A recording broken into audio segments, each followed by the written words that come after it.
Check the mic and make sure it sound right, boys.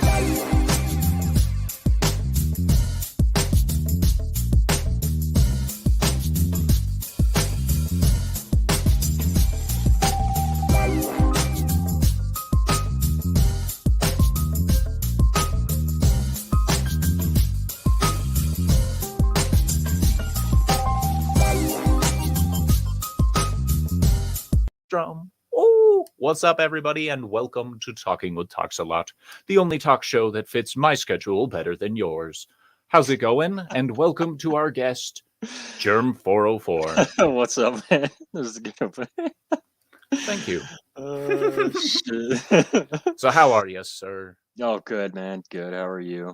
I'm fantastic, especially since this mook right here, my brother just bought me Elden Ring, so I won't be able to complain about not being able to play it anymore. Yeah, I literally just did it too. That's good. Thank you, sir. That's yeah, you're awesome. welcome. Well, I was sneakily did it because I'm like, I have my Xbox right here and my computer right here. So it was just like I just turned it around, grabbed my controller, and hit buy. Well, I appreciate it. Yeah, of I look course, forward to trying that out. Hello, Lasso of Truth. Thank you for joining us, Trina. Hello. I'm glad to see you. Hope you're doing well. So, give me your thoughts on Elden Ring. Just initial thoughts, like from beginning to where you are now. How far are you into it? Okay, so I've started a few different characters. I played on Xbox One S. I've played on the PlayStation 4 and the Xbox Series S. No matter what platform you're playing on, the game is fucking phenomenal. It is fantastic. Yeah. It might even be one of the best games I have ever played, period. Oh, hell yeah. Hail, Omega Star Productions. Hello, Good to see you, bro. Omega Star. Good to see you, man.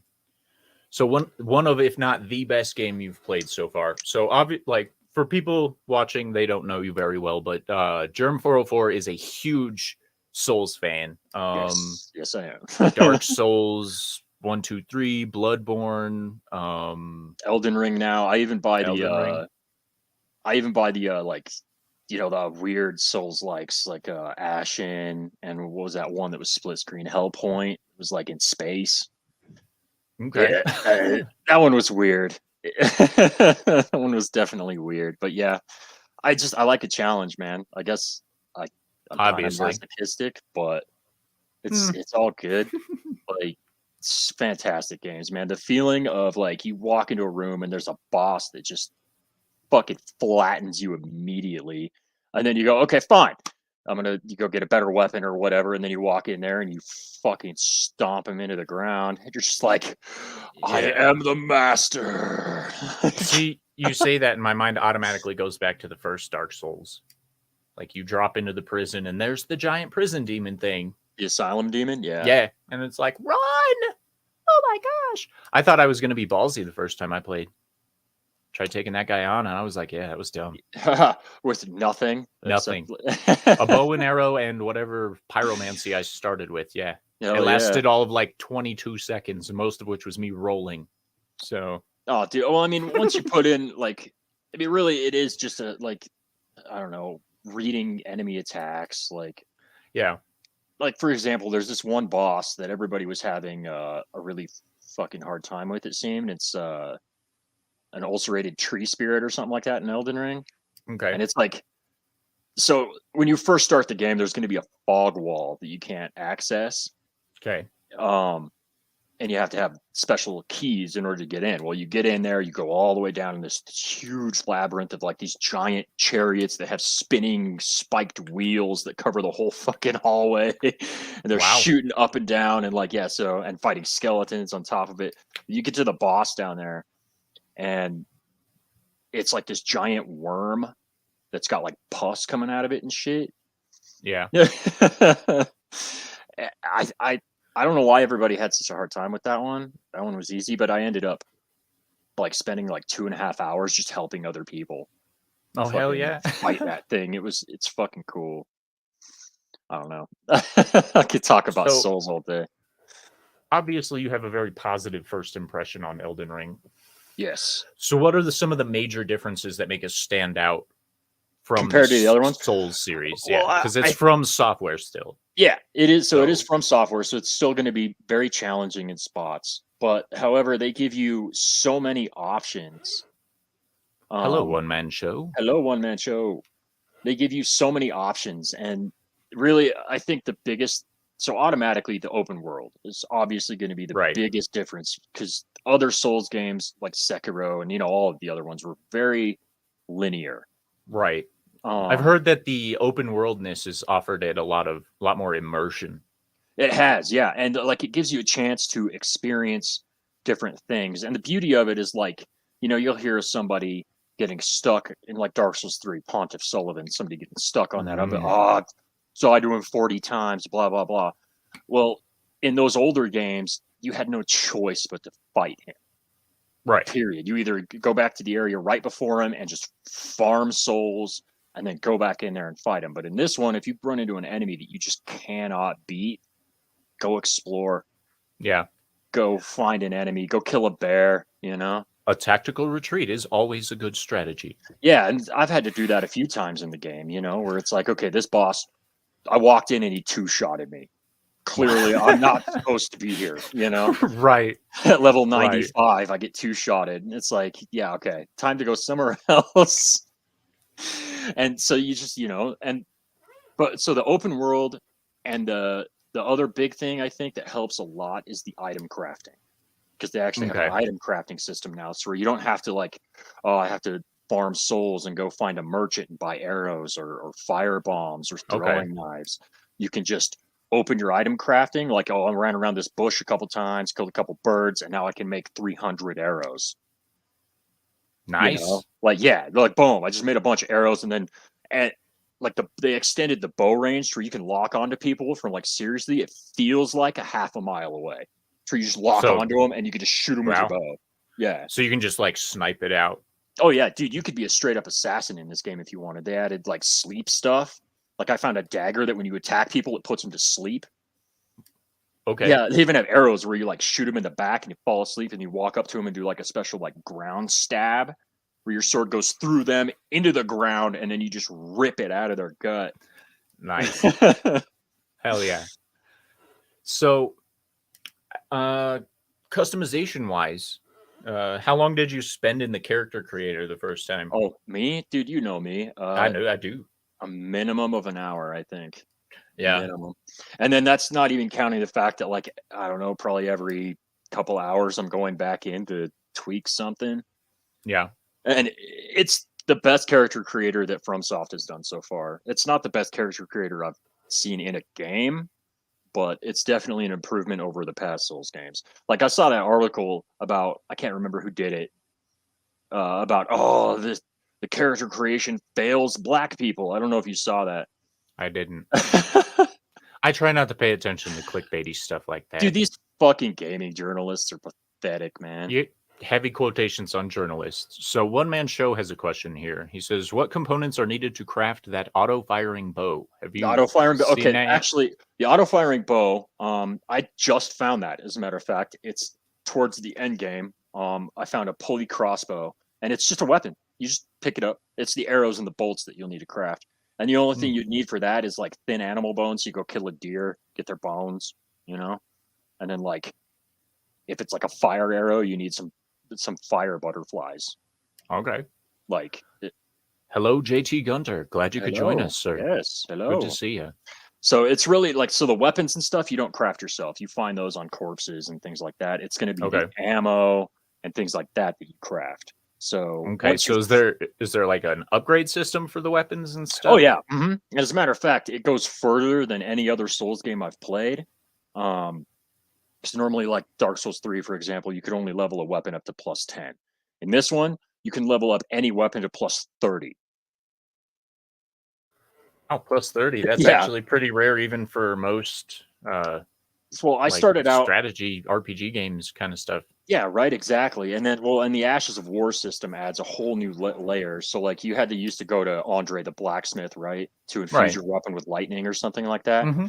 Well, now, like, let's just say you find a lightning arc, which is a weapon art where you put your hand across your sword and sling out an arc of lightning, and then it puts lightning on your sword as well. Oh, But nice. so like the Ash of War, when you Yeah. equip it to your weapon, you could pick between standard, lightning, or like holy. Okay.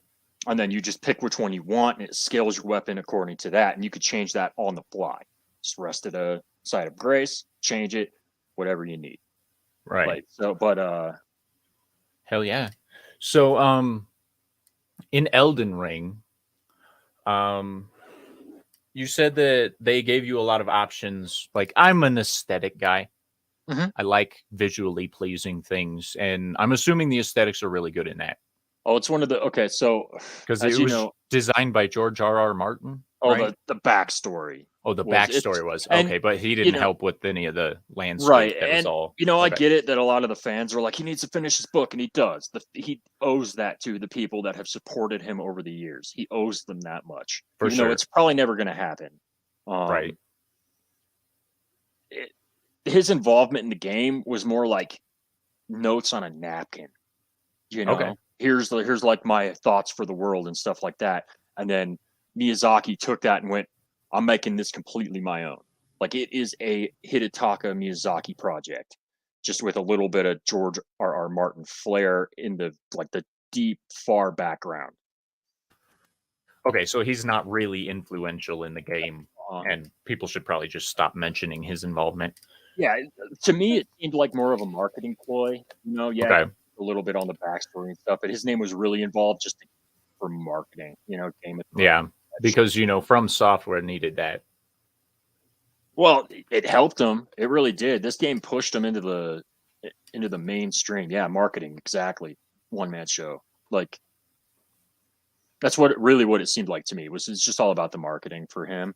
Okay. He's obviously he's getting a nice cut of the profit, but Right. yeah, no, this So- is a From Software game. Like really, it's the story's told through the same kind of way that From Software tells their stories. You know, you have Embedded in the items. And exactly. like, Yeah, the okay. boss souls, things like that. Gotcha. Yeah, so it's Okay. So I haven't looked into anything on this game since it came out because I don't want to ruin it for myself. With exception to a couple of your streams that I popped in and watched a little bit. But are there classes that you have to choose, or is it just standard? Yeah, no. So like at the beginning of any Souls game, you've got a. You are correct, One Man Show. I'm just going to say this real quick. Must be nice to earn a living renting out your name. Yeah, right. I would love that so much. But... yeah, that would be really nice. So what are the various classes that exist in the game? Well, so it's just like kind of like other Souls games. The first thing it does is before you even make your characters, it makes you pick a class. Okay. And they've got like astrologer and Basco scenario, things like that. Gaiskar. What's up? If I remember correctly. What's that? But I went with the samurai because okay, is it like a legit samurai class, or did they call it something weird? Oh no, it's legit, like it's got the samurai armor and it comes with the katana and a starting samurai armor. Yeah, nice. Hell yeah! But as soon as I found, so I played a lot of all the Souls games, and my favorite weapon out of all the Souls games was the Twin Blade in Dark Souls 2, Scholar of the First Sin, and they added Twin Blades back into the game. And nice. So as soon as I found the Twin Blade, that was it for me, and that's what I've been using the rest of the time. So I tucked my Uchiha katana in my storage box and went, "See ya." And so that's what I've been using. But yeah, I mean, the classes are really just there for you to have like you have a magic base or physical or a little bit of mixed of all of this stuff. And it's really just try to get a feel for the game. You could start the game multiple times, get a feel for the class you want to do.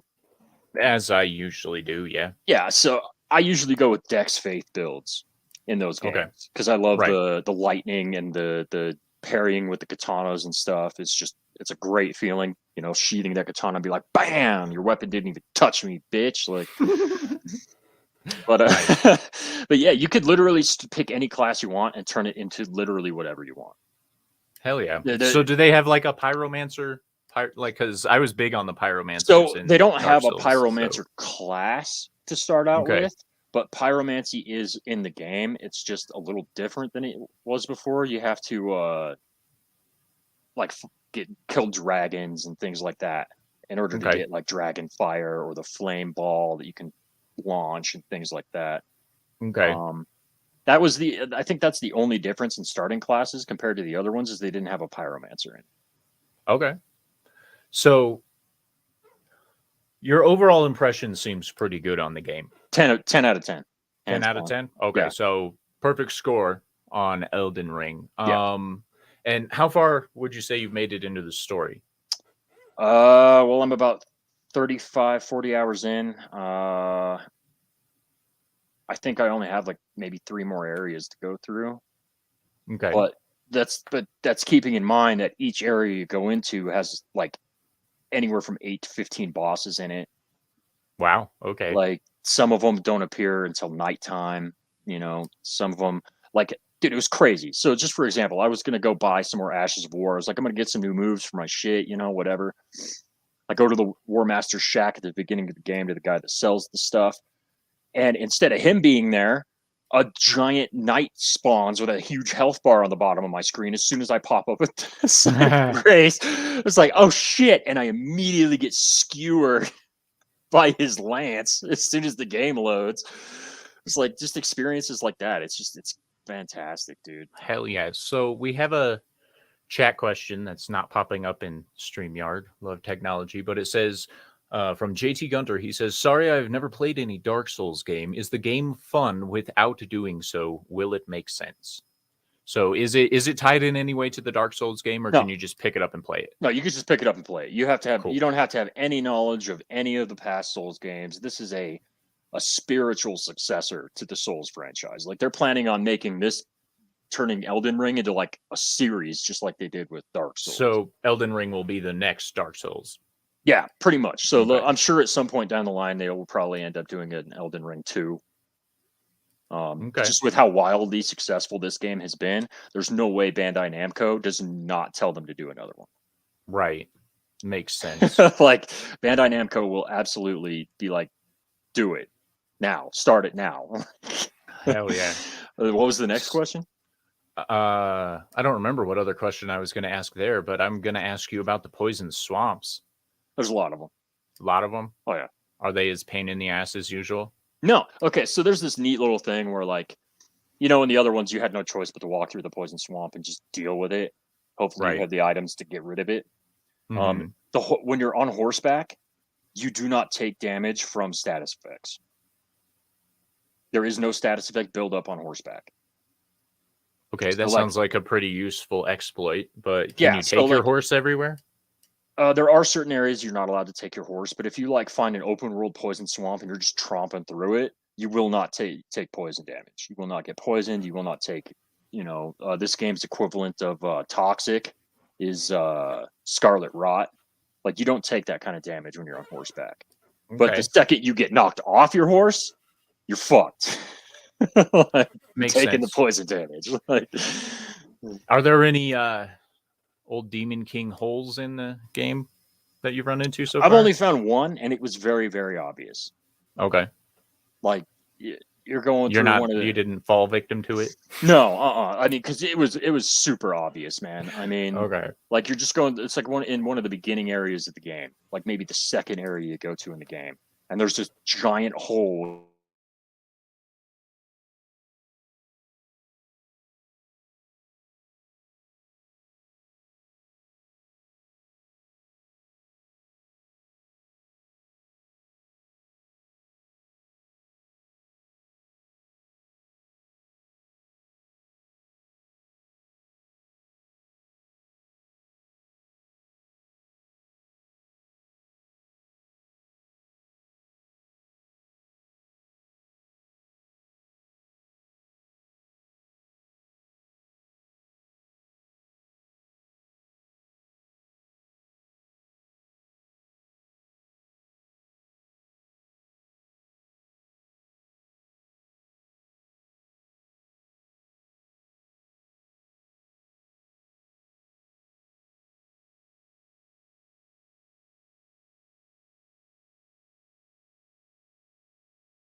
Yeah, That was fun.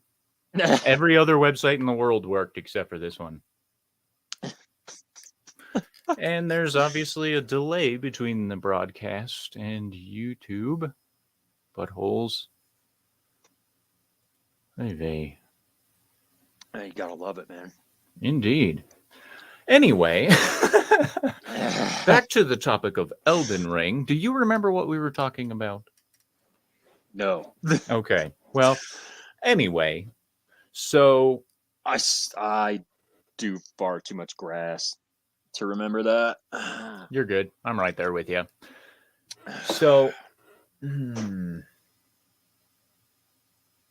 so have they had any interesting new additions weapons wise in it? Is it still all great swords and single-handed weapons, or they go?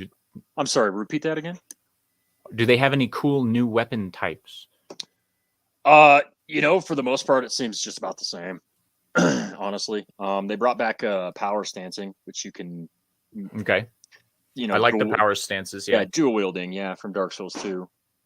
Yeah, I enjoyed the power stancing and the dual wielding and like the special abilities you got from having the specific, like, two swords. Yeah, it's not as advanced as Dark Souls 2's dual wielding system, but it's still because in Dark Souls 2 you press and held a button to put yourself into power stance, and then you had an entirely different move set on all the buttons. But in this one, you just equip a weapon on your left hand as well as your right hand, and then it's just automatic power stancing. And the only attack that uses both weapons at once is your left bumper, L1 or left bumper. Okay. That's that's the only time you. But so that's the biggest difference between dual wielding and between Dark Souls 2 and Elden Ring. Okay. So did they keep the fat roll mechanics and stuff? Yeah. So if you reach 75% of your carry weight, you will fat roll. Okay. And then anything over, like if you pass your carry weight entirely, then you can't roll at all. Your character will just do like this kind of awkward stomp forward. Okay, then. Yeah. So. Alrighty. I haven't. So you've beaten quite a few bosses then. Yes. Mm-hmm. So who's your favorite boss so far that you fought? The one I've had the most fun with, I feel like, is that ulcerated tree. Okay. Thing, the giant tree worm thing. That thing was so fun. And what was it about that made it so much fun? I don't know. It was just really natural for me. For some reason, it's like it's weird. It's hard to explain. Like the one I had the most trouble with was so in the beginning of the game, you're going to run into this guy named the Tree Sentinel. Well, he gets repeated like 4 times throughout the game, and he's a fucking pain in the ass. Fun boss fight, but honestly, if I had to pick any boss that I could fight out of any of them that I've fought in the game so far, I think it would be Rena, or not Rena. What's her name? She's the leader of the Rhea Lucaria wizards. It's like one of the main Elden Lords. She was a fun fight. Like there's these little children that are like singing, and they had sent off this gold aura, and you go kill that kid that's got the gold aura around him. Okay. And it cracks her force field because she's right. just floating up in the air, invincible. And then you kill 2 of those little kids with the singing, and then she comes down. Like it was a fun fight, and it transforms into like this pool with like this huge moon in the back, like in the music. Dude, the music in this game is some of the best fucking music I've heard in any video game, period. Hell yeah, that says a lot because you have like the Dark Souls 3 soundtrack on your phone, don't you? Mm-hmm. Yeah. Yep.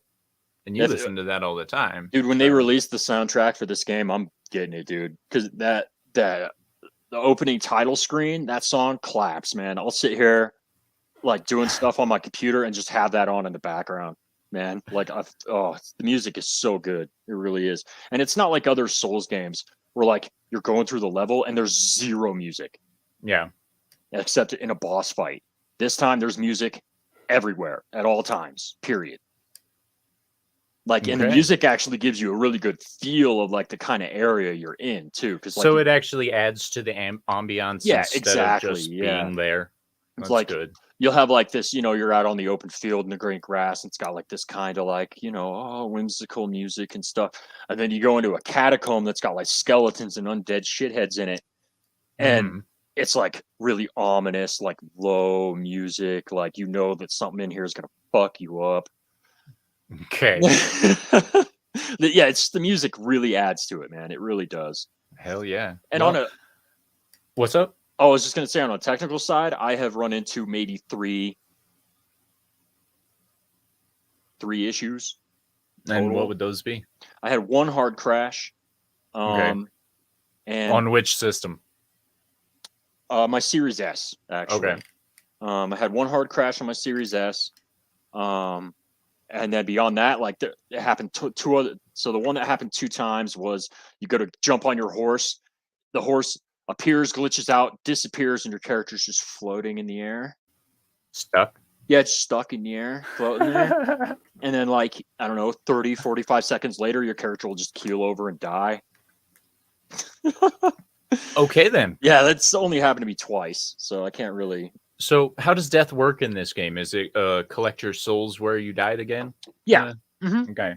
But, I mean, so the only thing you lose is the currency you're carrying. And those are runes in this game? Yeah, instead of souls, yeah, they're runes. Okay. So you don't lose your experience this time. You just lose your money. Your money and experience are the same thing. So they did that again. Yeah, okay. Yeah, they did that again, but that's all you lose. So like when you die, you're not going to lose all of like the weapons you found, or it's not like Conan Exiles, where when you die, you have to run your naked ass 10 miles up that mountain. Yeah. Book it through this really hard dungeon just to grab your shit and then die to the boss again. Right. It's not like that. Yeah. That's why I turned that shit off in Conan Exiles, man. Yeah. I remember when you were walking me through the second Dark Souls game, there was quite a few bosses that wound up doing that to me. So do they have a lot of bosses in this game that just like do you have a good gauge on when you're ready for a boss, or is it more of a jump in and get your ass kicked to find out kind of thing? I like the jump in and get your ass kicked to find out. That's my approach. I usually will just headlong, like if I know it's a boss room or like whatever, I don't give a shit. I'll just do it. Okay. I found this one tunnel with a bunch of upgrade materials and shit. And I kept dying to the miners in there because you get their attention. They got these giant pickaxes and they hit you and it does so much damage. So I started sneaking around, because they added stealth in it. Yeah, we're good now, man. JT Gunter, we are good. I don't know what that was about. That was a StreamYard issue. Everything else worked fine. So yeah, I thought maybe my internet crashed at first. I thought the same thing, and then I was like, "Well, the chat still works." You got a bot in here, man. Fucking whore ass bots.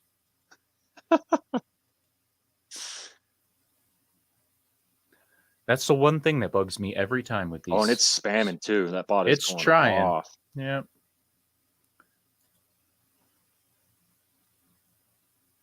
Report. Let's say they're doing sexually explicit material. It's accurate. Skadoosh. All right. Anyway. Right. That totally reminds me of yesterday, dude. I was looking through the LFG, the looking for group for Elden Ring, just to see if I could help people with bosses and shit. Because I'm a sun bro by nature. I just like to help people out. And I was looking through the looking for group, and it's like people are in there going, "Oh, 9.5 mil runes for sale. Hit me up. Legit offers only." It's like I was just going through fucking reporting their asses. Like that shit is illegal, dude. Like, it's against terms of service. Like, fuck you, get out of here. Be like me and actually farm your shit. Get good. That's right. Get good, pussy.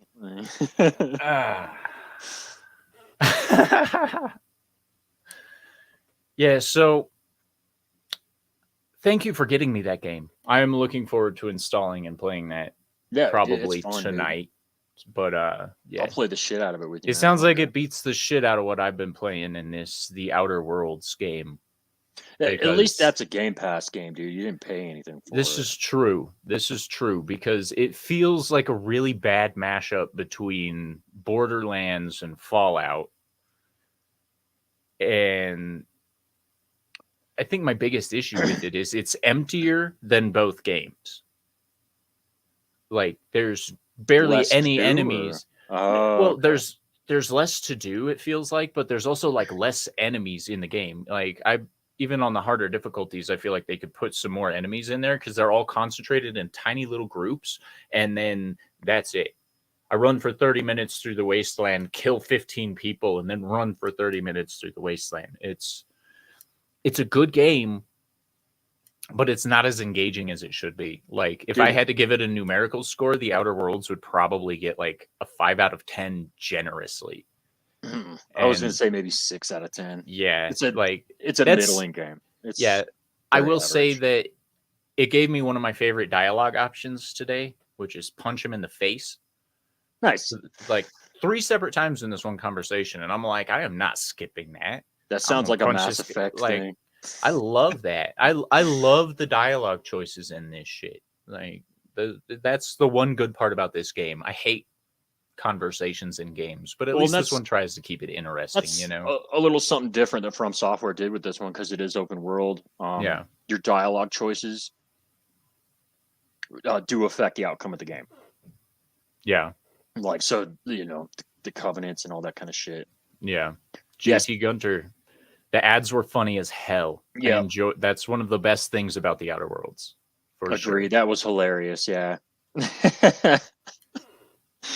So, well, I mean, any tips you could give a starter in Elden Ring not to just fuck up from the very beginning? Yeah. When you start the game, don't fight the tree sentinel. Don't do it. He's right outside the starting area. Don't do it. Cheese his ass. Grab a glass of wine, get a bow, jump up on top of the Church of T.A.L, and hammer him with arrows. It'll take 20-25 minutes, but you'll get a fuckload of souls and a really good weapon and shield. Like if you are determined, cheese his ass. Like you can use your horse to jump up on top of the Church of T.A.L and just hammer him with arrows for half an hour. That's what I did. I guess I'll understand that a little better once I start playing, but I'm pretty sure you just said you use a horse to get on a roof. Yes. So Fallen Fiki or Fecal or whatever. I'm sorry, I'm probably pronouncing that wrong. Our mage build's easier. Magic in this game is the most OP magic I've ever seen in a video game. Like it's fucking powerful, dude. It's insane. Good.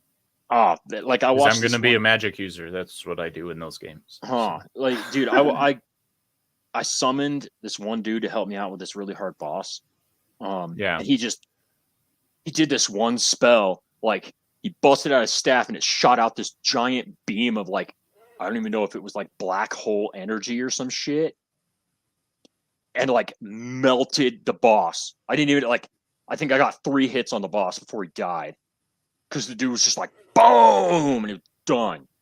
It's like, all right. I even met. It's like, I picked the wrong fucking class. Like, holy shit. Yeah, mages are super OP. Super OP. They will probably end up nerfing some of it, I would imagine, but I hope they don't. I hope not. And faith builds are finally viable. Finally. Faith builds in what way? You can actually like do damage. And, but you have good buffs. So they actually took time to fine tune the faith builds. Exactly. Like it's actually decent, man. Like it's really nice. It really is From Software's magnum opus. It really is. It is a love letter to their fans from the last 10, 15 years. Hell yeah. It's rare that we see game companies do that these days. From Software's one of the last. Well, and that's because they're still in charge of what they're developing. I think that too many of the developers have been put under the thumb of the studios and the publishers and stuff, and they're rushed too much. Oh, yeah. Well, I mean, look at what's Assassin's Creed, and COD Mhm. and things like that have become. I mean, Yeah, hollow, empty, just broken. milk cows, man. Yep, That's what those are. they're a cash shop with a half-working game attached. Yeah, Yeah. I feel like that's kind of accurate. Yeah. So you'll know because you're my brother. You'll know. I haven't played a game that like Elden Ring since the first time I played Ocarina of Time. Wow. Okay, it's I haven't felt this way about a game in a very, very long time. okay, and you murdered the shit out of Ocarina of Time, so like you beat the crap out of that game. No, dude, it's on another level, dude. It really is. This is a once in a generation game. Well, I'm glad you got it for me. Shit. Yeah, dude, they won't do it. But if From Software wanted to be fucking shisty as hell, they could pull a Bethesda and re-release this game every 5 years, and it would sell millions every time. Well, it's a good thing that Miyazaki's not going to do that. No. So, Fallen Fickle, I just finished Skyrim as a sneaky battle mage. Skyrim. You could do, you see, and that's the thing. You could be a sneaky battle mage in Elden Ring if you really wanted to. Did they add sneak mechanics? Yeah, dude, you click the left stick and your character goes into a sneak mode. Like you can literally walk up to an enemy and like touch their back and they won't notice you because you're like in stealth mode. Yeah, it's like an actual legit stealth mode. So it's like Oblivion level sneak. Mm-hmm. Once you get that up to 100, okay. Except you get that kind of sneak right out the gate. Really? Like as soon as you start the game, you click the stick and you're sneaking, and they like literally, I'm walking up to a bad guy and just doing my sword jiggle to their back, and they're just and it's like cool, nice. Stab, like shanked. Well, I guess I'm gonna be a sneaky battle mage. Dude, it's fun. I almost thought with going with the deprived class in that game, which you start out naked with a stick. Oh, so it's like bare bones. Yeah, but I decided to. I did the samurai because I was like, I want the bow. It comes with a bow. I like bows, and he's got the fucking katana. And you'll see a lot of memes out there. I mean, like, dude, the community really likes to meme on each other. Yeah, and that's like a lot where the supposed toxicity comes from. Right, because people can't take a joke. Exactly, we're just memeing on each other all the fucking time. Yeah. And so like you'll hear like Dex gay, you level Dex, you're gay, and it's like, well then call me flaming because I love leveling Dex, you bastards. Like see, the Souls community has created some of the most insider memes. Like I've showed those memes to people who've never played the games and they just get confused. Yeah. They're like, what does that mean? The Bloodborne memes, dude. Like, until I played Bloodborne, I'm like, what the fuck are these people talking about? And then you actually play the game and you go, oh, okay. Yeah. So does this one have a bunch of fun factions and shit you can join? Like, where you could join like the cats and the... I just accidentally joined the Invader Covenant. Accidentally? Yeah. Okay. I didn't even mean to. It was like, oh, you gotta do this. Like, if you don't, you have to leave here immediately. And I was like, let me look this up on the wiki real quick. Like, I need to see what this is gonna do to my playthrough. And it was like, oh, you'll get some cool armor. I'm like, cool. Are there any wounded soldiers that complain about their leg? And their tiny heads? If there are, I haven't taken the time to listen because I just slaughter them all. It's I don't know, dude. Everything about this game is just fantastic. Hell yeah. Well, shining review, 10 out of 10 from Germ404 on that. I'll definitely let you guys know what I think when I decide to play it. So, I do think we're going to call it, though. I know we had that little interruption, but I've got some things I got to get to today. All right. Well, thank you for having me on, dude. Hell yeah. Make sure you guys check out Jerem404's channel. I'll drop that link in the chat one more time. Yep. Just subscribe. He does game streams. That's not Twitch.tv/Jerem404. I just dropped the StreamYard link in there. No, I told you to delete that. Come on in, everybody. Let's do it. Gonna have a fizz chozo moment. Just have people pop in here all crazy like. This is my boomer moment right here, people. Hunting for links. So yes, make sure. And if you're gonna jump in on the Twitch stream, I usually stream in the mornings for like 2 hours between like 9 and 11. What's your Twitch channel called? I don't have a link for that. It's twitch.tv/Jerem404. Sweet. Okay, there you go, guys. And Fickle Phil. Cheers, guys. Fickle Phil. Cheers, sir. I'm glad you guys could all come. Thank you, JT Gunter. Thank you for making it, guys. Thank you. Omega Star, Mr. One Man Show. Always good to see you, sir. Hell yeah. And we will catch you guys later. Make sure to catch me tonight on Yelling at Parked Cars. And next week, we have Fat Steven Seagal on Talking with TalksALot. Yeah, I'm always creeping in your shows. Hell yeah. So. You're welcome to it. Until next time, guys, have a wonderful time. Peace out. Thank you for joining us. If you enjoyed the show, then hit that like button, subscribe, and make sure to tell your friends to come by next week for more fun. This is Talking with TalksALot. Have a wonderful